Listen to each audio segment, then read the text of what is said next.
Dramático testimonio dio la animadora Marcela Bacareza en juicio por el portonazo que sufrió. Dijo que incluso pensó que su esposo, Rafael Araneda, había sido asesinado por delincuentes. Surgen nuevas denuncias contra Hugo La Rosa, el argentino que torturaba y humillaba a sus trabajadores. Una ex empleada asegura que era encerrada en una oficina.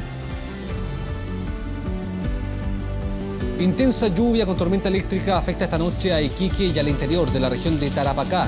Fenómeno debería prolongarse hasta este viernes.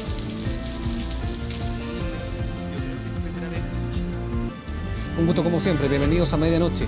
Entre lágrimas revivió Marcela Bacareza el violento portonazo del que fue víctima junto a Rafael Araneda de sus hijos. En el juicio declaró también una de las hijas del matrimonio.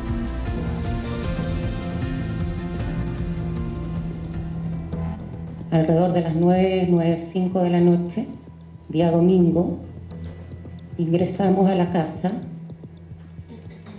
Perdón. La emoción de Marcela Bacareza afloró casi al primer instante. Este jueves fue el turno de la panelista del programa Muy Buenos Días a Todos en el juicio por el portonazo que sufrió junto a Rafael Araneda y sus 3 hijos en agosto de 2017. Recordó el minuto a minuto de lo ocurrido, pero también el miedo que la asoló al no saber de parte de su familia cuando ya había logrado refugiarse en la casa. Yo nunca vi qué pasó con Rafael, no. Y pasaron unos largos minutos y yo pensé que lo habían matado. Porque nunca entró, nunca llegaba. Momento de angustia que también vivió junto a su hija, por ese entonces de 16 años, a quien encontró visiblemente choqueada. Ella estaba en el suelo, pateando el suelo. Me decía, mamá, me estaban tocando entera. Durante la jornada, hoy con 17 años, la hija de Marcela Bacareza y Rafael Araneda también concurrió al tribunal y entregó su testimonio respecto a ese episodio. Me empieza a toquetear completamente. La verdad no sé cuáles eran las intenciones de ese manoseo. Y me dice, dame todo, dame todo. Y yo reacciono de mala forma y le digo, no te voy a dar nada. Y me dice, dame todo o te voy a hacer daño. Pero la hija del matrimonio no se quedó ahí. Mediante un biombo aceptó ver a los 3 imputados en el juicio para reconocer a su agresor. ¿Sabe usted si esa persona está o no está hoy en esta sala? Sí está. ¿Dónde está y cómo viste hoy? Viste de blanco y, está sintiendo con la cabeza. Increíble pero cierto. El aludido Andrés Montero Borge movió su cabeza afirmativamente al ser señalado por la adolescente. Parecía asumir la autoría. Sin embargo, todo no quedó ahí y en el análisis del cuadro a cuadro, la joven entregó un importante detalle al tribunal respecto a cómo los delincuentes intentaron zafar de los 3 perros del clan familiar. El primer sujeto que se baja les tira algo, o el segundo, algo les tiran de comida, o no sé si era comida. Pero para una de las defensas lo que se ha presentado no basta. Nosotros creemos que para una pena de 15 años que está solicitando el Ministerio Público deben aportar más pruebas, claro que sí. Segundo día de juicio por el violento y traumático portonazo a los Araneda Bacareza, 3 imputados que en los próximos días tendrán su derecho a réplica a la espera de un veredicto que los declare culpables o inocentes. Un vendedor ambulante de nacionalidad ecuatoriana murió atropellado por un bus del Transantiago en plena Alameda cuando escapaba de control de carabineros. Camilo Zavala con detalles. ¿Cómo te va? Muy buenas noches, Felipe. Sin duda que una noticia realmente lamentable. Este ciudadano ecuatoriano llevaba 6 años viviendo en nuestro país y bueno, falleció durante la tarde de este jueves. Ustedes ya pueden ver ahí en imágenes, ese es el ambiente que se vivía minutos después de que fuera atropellado por este bus del Transantiago. Todo comienza durante la tarde, como les decía, cuando Carabineros comenzó a realizar una fiscalización ahí justo en el centro de la Alameda, donde está la estación Unión Latinoamericana. Ahí habían algunos vendedores ambulantes, todos comenzaron a huir de ese lugar y entre ellos estaba este ecuatoriano de 35 años quiero decir. Él, al intentar escapar, intenta cruzar la Alameda y justo pasaba por ese lugar muy rápido, decían algunos testigos, este bus del Transantiago. Lo atropelló y de inmediato comenzaron a asistirlos las mismas personas que se encontraban ahí alrededor. Llegaron los equipos de emergencia, las ambulancias, pero nada se pudo hacer. De todas formas, estaba siendo trasladado hasta un centro asistencial, pero murió cuando era trasladado hasta este hospital. ¿Qué pasó después? Lo que ustedes también están viendo ahí en pantalla. Prendieron barricadas todos los familiares y también los cercanos y vendedores ambulantes en protesta de Carabineros por toda esta situación que se vivió, donde termina muriendo entonces este ciudadano ecuatoriano de 35 años. Pasemos a revisar algunas declaraciones, incluida también la sobrina de este hombre. Aquí los querían mucha gente porque si alguien se sentía mal o triste, él era quien lo animaba. Él era como el que se reía, él era quien animaba todo este lugar. Llega a la esquina y en la esquina viene el otro furgón de allá, el furgón se dio la vuelta por fuera y paró en la esquina. Bajaron Carabineros y lo emboscaron y el niño al no tener para dónde arrancar, se mete así, baja la cuneta y lo atropella a la micro. Dentro de una fiscalización que se hace todos los días aquí en el lugar, ¿no es cierto? Esto al percatarse de la presencia policial, como ocurre todos los días y durante todo el día, estos se dieron a la fuga para evitar el control policial y eso fue lo que provoca que estos varios comerciantes crucen la Alameda. Bien, pasamos a revisar ahora información del norte de nuestro país porque lo había anunciado Meteorología.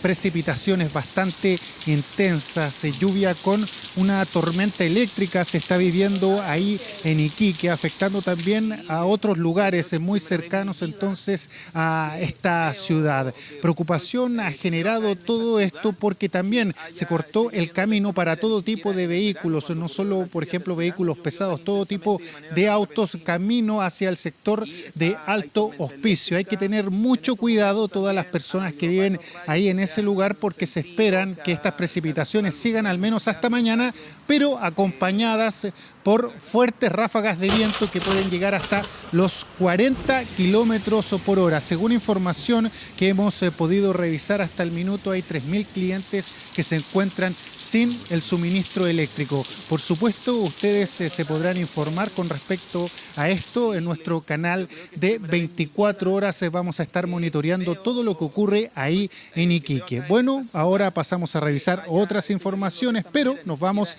a Concepción, porque ya pasamos a ver ahora en imágenes, se trata de una peligrosa banda de delincuentes que había asaltado un camión de cigarros, pero en marzo de este año. Escapaban a toda velocidad, ustedes lo están viendo ahí en este camión, pero tenía un sistema de seguridad esta máquina que hacía que se detuviera kilómetros más adelante. Muchos camiones por un sistema de seguridad ocupan precisamente esto. ¿Qué es lo que pasa? Estos sujetos huyen a pie rápidamente y lo que llama muchísimo la atención, algunas personas que se encontraban atrás en otros autos comenzaron a robar todas estas cajas de cigarro. Ahí comenzó una investigación por parte de la Policía de Investigaciones y lograron capturar a 2 de estos sujetos que tenían un nutrido prontuario policial. Lo preocupante, uno de ellos es menor de edad.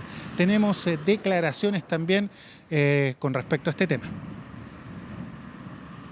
Interceptar estos camiones de transporte, ¿cierto? Con las camionetas que han sido robadas, ¿cierto? Sobre todo en vivienda de Concepción, y intimidaban con armas de fuego a su conductor, ¿cierto? Y a los peonetas de estos mismos camiones.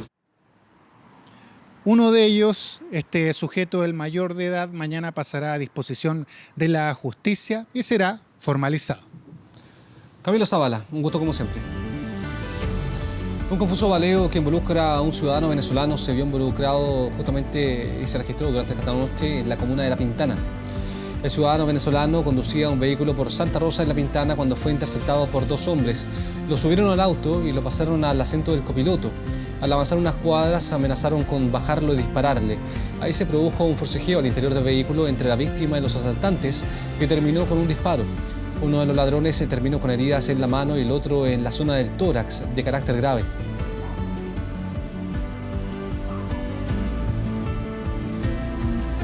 Y crece el impacto por los abusos y torturas que el empresario argentino Hugo La Rosa hizo pasar a sus empleados por años.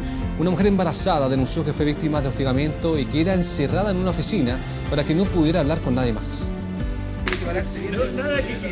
José lo recuerda muy bien. Los 4 años que vivió en régimen de sumisión en Alimentos Don Hugo fueron una pesadilla. Pero el verdadero infierno solía venir después de lo que en la jerga de Hugo La Rosa se conoce como la clavada. Jornadas que se alargaban sin previo aviso y que solían terminar con los trabajadores extenuados, el patrón inyectado de adrenalina y José en zona de riesgo. Lo que pasa es que había que esperar que llegasen los camiones de Argentina y llegaban en la tarde. Entonces todo el día era horario normal. Y después de las 6 de la tarde hasta las 2, 3, 4 de la mañana eran descargas de camiones. Y ahí aprovechaba justamente a hacer todo esto. Las peores golpizas coinciden con estas maratónicas jornadas. Disculpe, señora.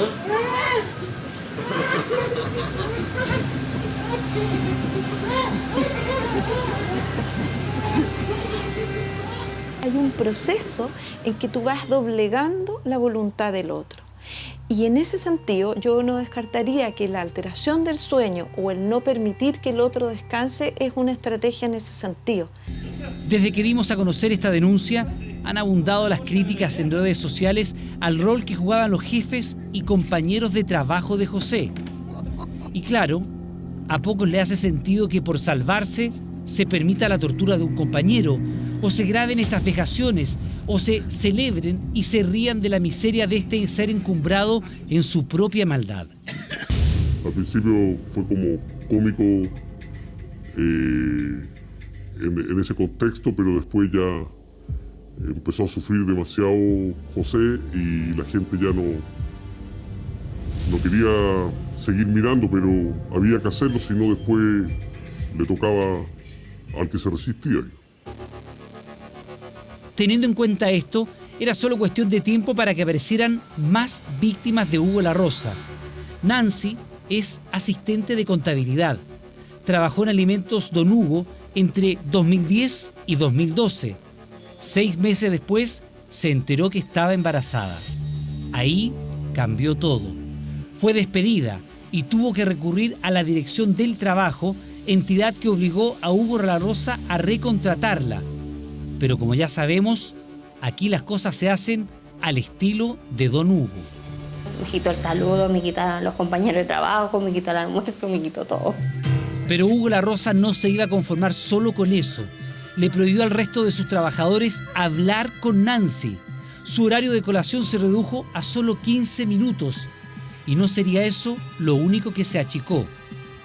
Yo estaba en una oficina con un escritorio súper chico, una silla horrible, que con suerte podía estar sentada, y ahí ya no tenía baño, tenía 15 minutos para almorzar, no podía hablar con nadie, todo por instrucciones del dueño.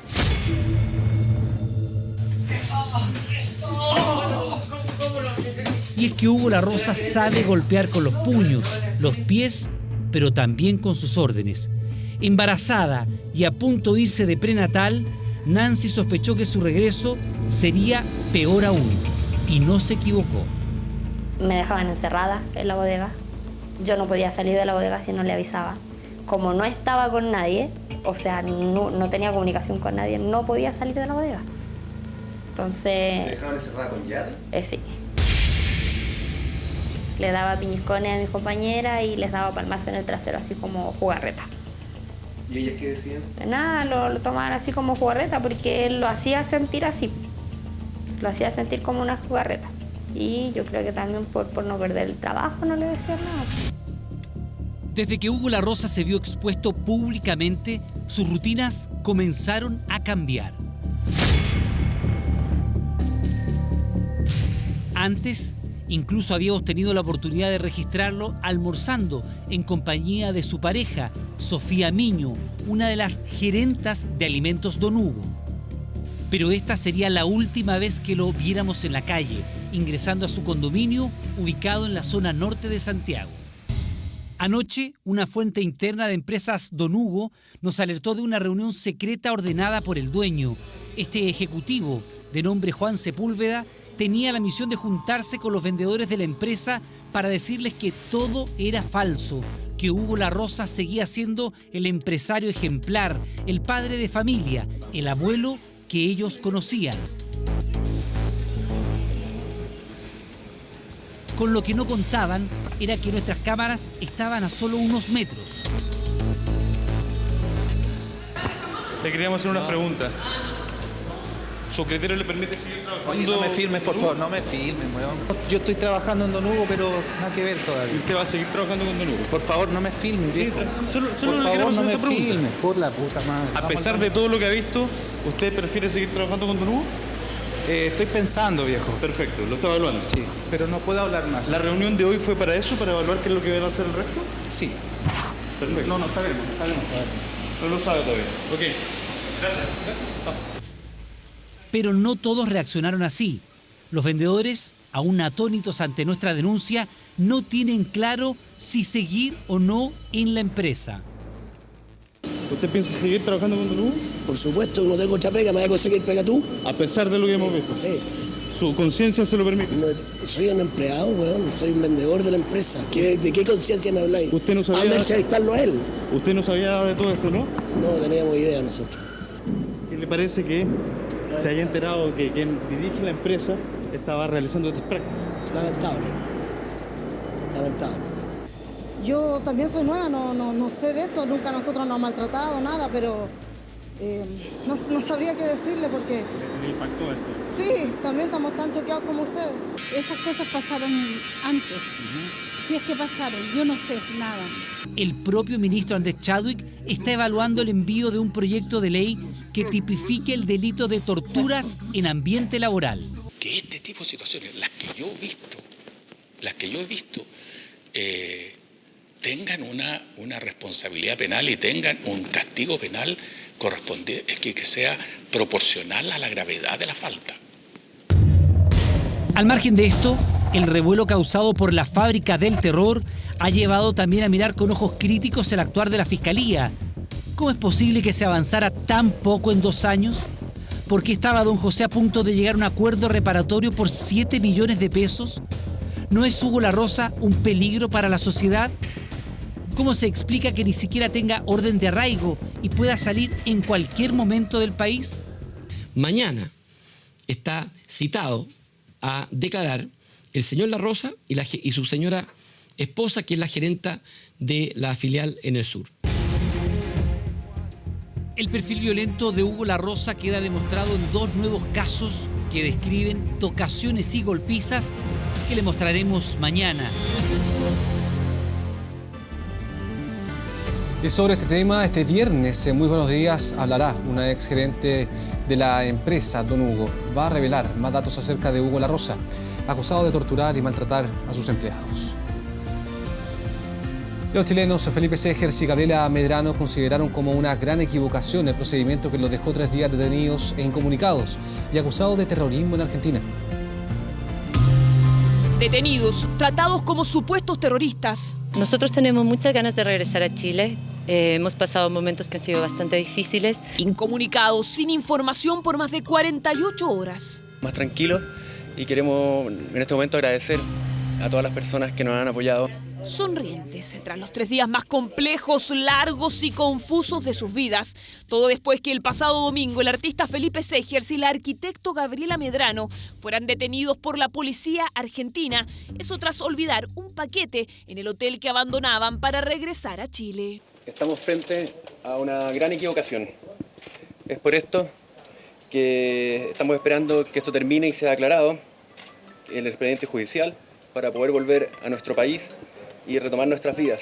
Una gran equivocación, según la pareja de chilenos. Error, paranoia de la policía, anomalías en los protocolos, según familiares, o papelón, como aseguraron medios de comunicación en Chile y Argentina. La palabra papelón, no sé, se las dejo a los medios. Yo diría que es una gran equivocación, que muy perjudicial porque es una equivocación que conllevó detención de personas. Y todo por un artefacto artístico que los chilenos presentaron en la Universidad Nacional de Córdoba, el que funcionaba gracias a una batería.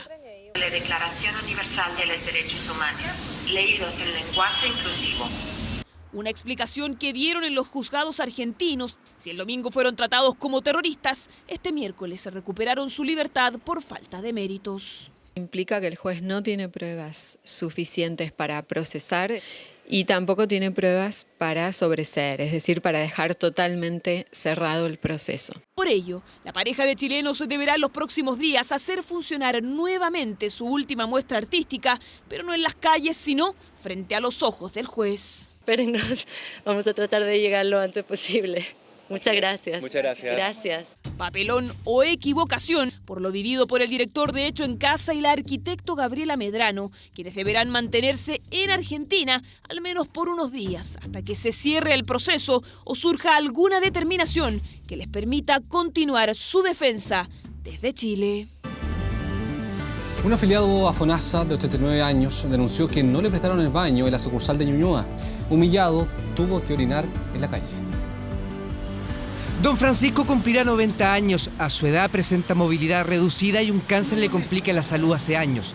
Fue por un trámite a FONASA de la comuna de Ñuñoa junto a su esposa. Le dieron ganas de orinar y la sencilla petición de pedir un baño se volvió un hecho denigrante que lo dejó humillado. Y mi señora fue y le preguntó a un empleado de uniforme si había baño. Le dijeron que ahí no había baño público. Me quedé esperando otro rato, pero ya no podía más ya. Entonces me levanté yo a preguntar si me podían prestar aunque sea baño particular. El jefe me dijo no, definitivamente no.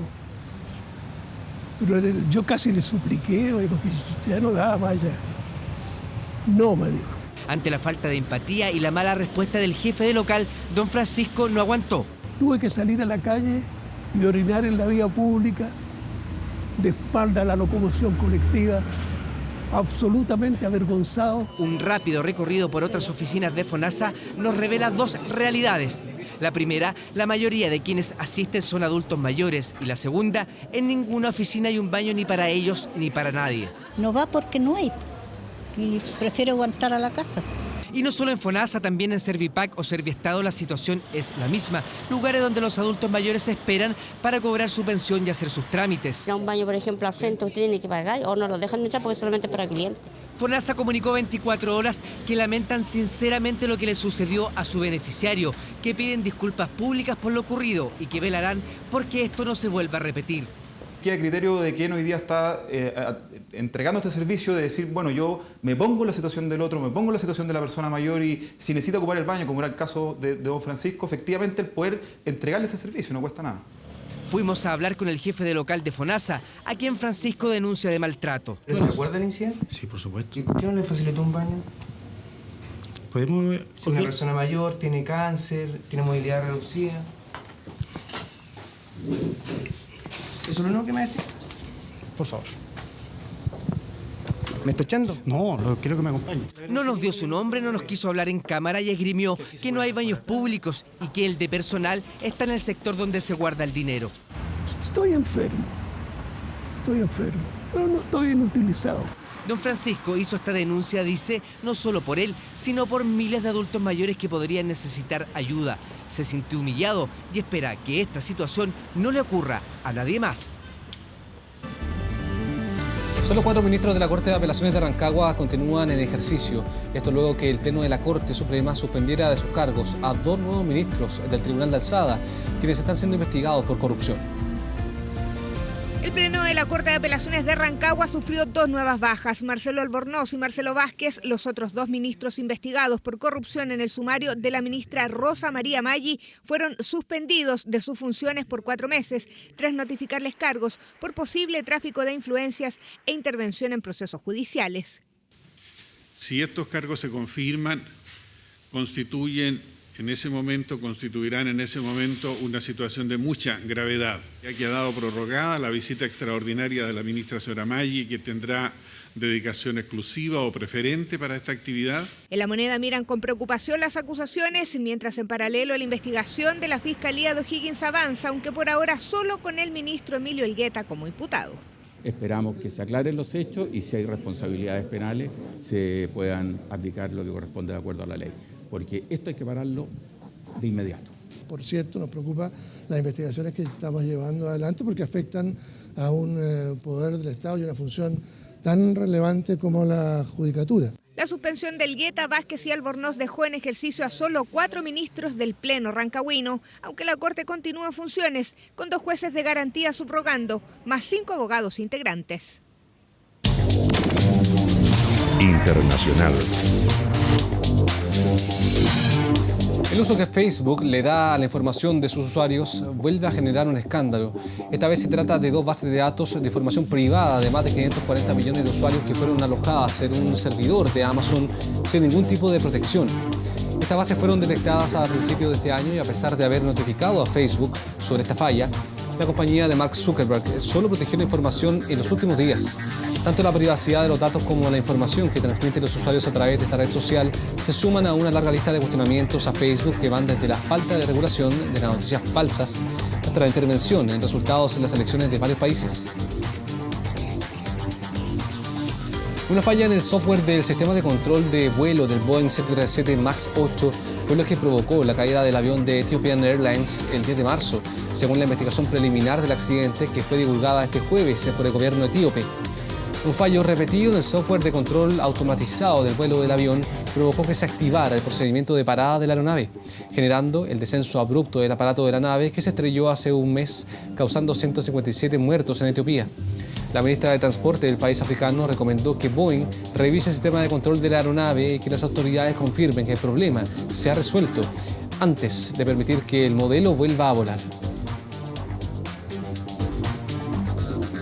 Y el presidente de Estados Unidos, Donald Trump, amenazó con imponer aranceles a los autos mexicanos si no detienen el flujo de migrantes en la frontera. El mandatario lanzó esta nueva advertencia al gobierno mexicano para insistir en que el país no está ayudando a controlar la llegada de inmigrantes a la frontera sur.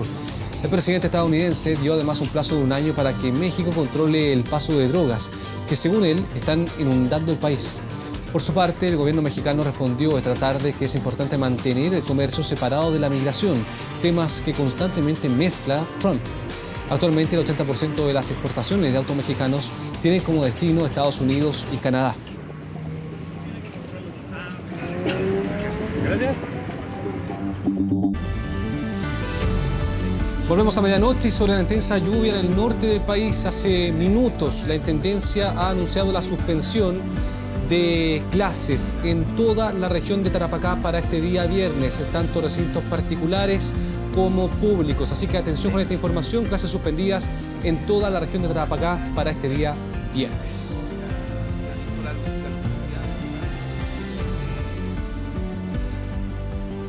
Y a esta hora tenemos una temperatura de 13,4 grados. Hoy Santiago estará despejado con una máxima de 30. Valdivia estará despejado con una máxima de 18 grados.